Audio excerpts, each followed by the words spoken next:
بسم اللہ الرحمن الرحیم۔ ایک بادشاہ کے دو جڑواں بیٹے تھے۔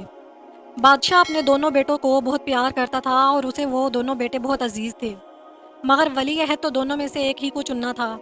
بادشاہ نے ایک دن دونوں شہزادوں کو اپنے پاس بلایا اور کہا، میں تم دونوں کی ذہنی آزمائش کروں گا اور اس آزمائش کے لیے میں ایک موقع کی تلاش میں ہوں، بس تم ذہنی طور پر اس آزمائش کے لیے تیار رہو۔ دونوں شہزادوں نے ایک زبان ہو کر کہا کہ ہم ہر آزمائش کے لیے تیار ہیں، آپ کا جو بھی فیصلہ ہوگا ہمیں منظور ہوگا۔ کچھ دن بعد وزیر بادشاہ کے پاس ایک خبر لے کر آیا کہ کسی نے لکڑہارے کو جنگل میں قتل کر دیا ہے اور قاتل اسے قتل کر کے فرار ہو گیا ہے اور اس کا کوئی خود سراغ بھی نہیں مل سکا۔ بادشاہ نے دل میں یہی سوچا کہ یہی موقع ہے جس سے میں دونوں شہزادوں کی آزمائش کر سکتا ہوں۔ بادشاہ نے دونوں شہزادوں کو اپنے پاس بلایا اور کہا کہ فلاں جنگل میں ایک لکڑہارے کا قتل ہوا ہے، مجھے 24 گھنٹوں کے اندر قاتل چاہیے۔ دونوں شہزادے قاتل کو پکڑنے کے لیے اپنے اپنے طریقے سوچنے لگے۔ ایک شہزادے کے دماغ میں ترکیب آئی، اس نے اپنے کچھ درباریوں سے کہا کہ بھیس بدل کر جنگل کی طرف جاؤ اور جہاں قتل ہوا ہے اس کے ارد گرد درخت کاٹنا شروع کر دو، اور جو شخص بھی تجھے اس پال سے روکنے کے لیے آئے تو اس کی رپورٹ مجھے دینا۔ جب انہوں نے درخت کاٹنے شروع کیے تب آواز سن کر دو لوگ بھاگتے ہوئے آئے اور کہنے لگے کہ کس کی اجازت سے درخت کاٹ رہے ہو؟ اس جنگل میں درخت کاٹنا ایک بہت بڑا جرم ہے۔ درباریوں نے ان دونوں کو پکڑا اور شہزادے کے سامنے پیش کیا۔ شہزادے نے ان سے پوچھا کہ بتاؤ لکڑہارے کو کس نے قتل کیا؟ دونوں دیہاتیوں نے لا علمی کا اظہار کیا۔ تو شہزادے نے کہا، ایسا کیسے ممکن ہے کہ ایک درخت کاٹا گیا تو تم لوگ بھاگتے ہوئے آ گئے، مگر جب ایک جیتا جاگتا انسان کاٹا گیا تو تم لوگوں کو اس بات کی خبر ہی نہ ہوئی؟ سچ سچ بتاؤ ورنہ ادھر ہی سر قلم کر دوں گا۔ جب انہوں نے کچھ نہ بتایا تو شہزادے نے ان پر تشدد کیا۔ جب ان سے تشدد برداشت نہ ہوا تب دونوں میں سے ایک دیہاتی نے کہا کہ میں بتاتا ہوں کہ لکڑہارے کو کس نے مارا۔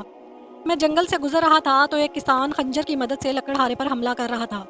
میں اسے چھڑانے کے لیے آگے بڑھا تو وہ لکڑہارے کو مار چکا تھا۔ اس نے مجھے بھی دھمکی دی کہ اگر میں نے کسی کو بتایا تو مجھے بھی جان سے مار ڈالے گا۔ آدمی نے شہزادے کو کسان کا حلیہ اور گھر کا پتہ سب بتا دیا، مگر شہزادے نے ابھی اسے گرفتار نہیں کیا۔ شہزادہ یہ دیکھنا چاہتا تھا کہ اس کا دوسرا بھائی قاتل کو کیسے پکڑے گا اور کون سی ترکیب پر عمل کرے گا۔ دوسرے شہزادے نے قاتل کو پکڑنے کے لیے ایک انوکھی ترکیب پر عمل کیا۔ اس نے علاقے کے تمام لوگوں کو ایک میدان میں جمع کیا اور ان کے درمیان ایک موٹی تازی گائے کھڑی کر دی۔ دوسرے شہزادے نے تمام دیہاتیوں سے کہا کہ یہ خاص قسم کی گائے ہے جو میں نے کسی اور ملک سے منگوائی ہے، اگر اس کی دم پر ہاتھ رکھا جائے تو یہ قاتل کا نام بتا دے گی، تم نے باری باری اس کی دم پر ہاتھ لگانا ہے۔ گائے سے 3 میٹر فاصلے پر شہزادے نے ایک آدمی کو کھڑا کر دیا جو گائے سے گزرنے کے بعد ہاتھ سونگھ رہا تھا۔ شہزادہ اپنے بھائی کے یہ طریقہ کار کو بہت غور سے دیکھ رہا تھا۔ کچھ دیر بعد ایک کسان نے گائے کی دم پر ہاتھ لگایا تو اس کے بعد آدمی نے کسان کے ہاتھ کو سونگھا تو اسی وقت پکڑ لیا۔ کسان اس آدمی سے جھگڑنے لگا کہ مجھے کس جرم میں پکڑ رہے ہو؟ جب میں نے گائے کی دم پر ہاتھ رکھا تو بقول آپ کے گائے نے تو میرا نام نہیں لیا۔ شہزادے نے کہا، اس کو اس وقت تک مارتے رہو جب تک یہ اپنے جرم کا اعتراف نہیں کر لیتا۔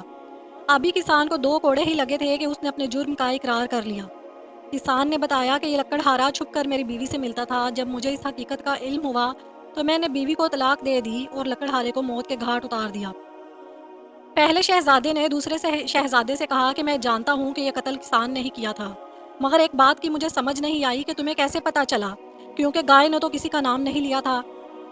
دوسرے شہزادے نے بھائی کو جواب دیا کہ آپ بھی کمال کرتے ہیں، کبھی گائے کو بولتے ہوئے دیکھا آپ نے؟ یہ صرف ایک ڈرامہ ہی تھا، اصل بات یہ ہے کہ گائے کی دم پر ایک خاص قسم کی خوشبو لگائی تھی۔ سب نے گائے کی دم پر ہاتھ رکھا، مگر اس کسان کے دل میں چور تھا، اس نے اسی خوف کی وجہ سے گائے کی دم کو ہاتھ نہ لگایا کہ کہیں یہ میرا نام ہی نہ پکار لے۔ کچھ فاصلے پر کھڑے دربان نے جب کسان کا ہاتھ سونگا تو خوشبو محسوس نہیں ہوئی، بس شک کی بنا پر کسان کو پکڑ لیا، اور آگے کی کہانی آپ خود جانتے ہیں، اس نے اپنے جرم کا اعتراف کر لیا ہے۔ شہزادہ اپنے بھائی کی ذہانت سے کافی متاثر ہوا۔ دونوں شہزادے بادشاہ کے سامنے پیش ہوئے۔ بادشاہ کو دیکھ کر یہ بہت خوشی ہوئی کہ دونوں شہزادوں نے اپنے اپنے طریقے سے اصل مجرم کی نشاندہی کی ہے۔ بادشاہ نے کہا کہ پہلے تو میرا ارادہ تھا کہ دونوں میں سے کسی ایک کو ولی عہد بنایا جائے، مگر اب میرا ارادہ بدل چکا ہے۔ تم دونوں کی صلاحیتوں کو دیکھتے ہوئے میں نے اب یہ فیصلہ کیا ہے کہ تم دونوں ہی مل کر اس سلطنت کا نظام چلاؤ گے اور مشکل وقت میں ایک دوسرے کا بازو بنو گے۔